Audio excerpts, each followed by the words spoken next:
jour, nous allons voir ici comment résoudre une équation du premier degré. Alors tout d'abord, qu'est-ce que c'est qu'une équation?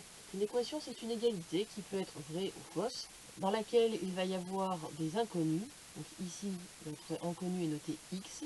Cet inconnu est remplacé par une lettre. Une équation du premier degré signifie que l'exposant le plus haut pour notre inconnu est 1. Qu'est-ce qu'on entend par résoudre une équation? Eh bien, on attend que vous donniez toutes les solutions possibles de cette équation, c'est-à-dire toutes les valeurs que peut prendre cette lettre x pour que cette égalité soit vraie.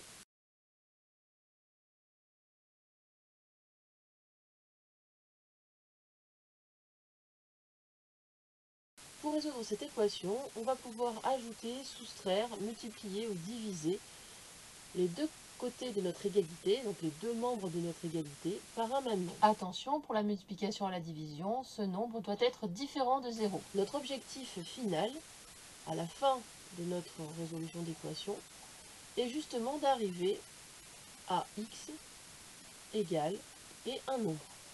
Donc on va garder à l'esprit que notre objectif, c'est de n'avoir que la lettre d'un côté de notre égalité et de l'autre côté de notre égalité un nombre. Quand on regarde ici notre égalité, on se rend compte eh bien, qu'il y a moins 12, et nous, comme on veut que x, ce moins 12, ce serait bien qu'on puisse s'en débarrasser, en quelque sorte. Comment est-ce qu'on va s'y prendre? Eh bien, on va commencer par dire, si je ne veux pas de moins 12, je vais ajouter 12 de ce côté de l'égalité. Mais pour que j'obtienne une égalité qui soit équivalente et qui ait donc les mêmes solutions, il va falloir que si j'additionne 12 dans le membre de gauche, il va falloir que j'additionne 12 dans le membre de droite.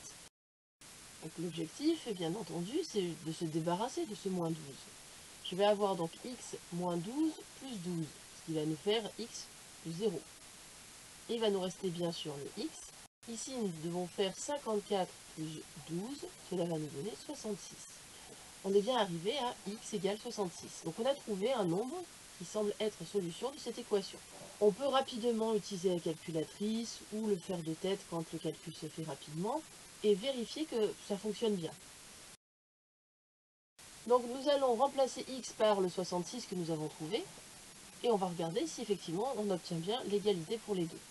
Donc dans le membre de gauche, on a 66 moins 12. On trouve 54.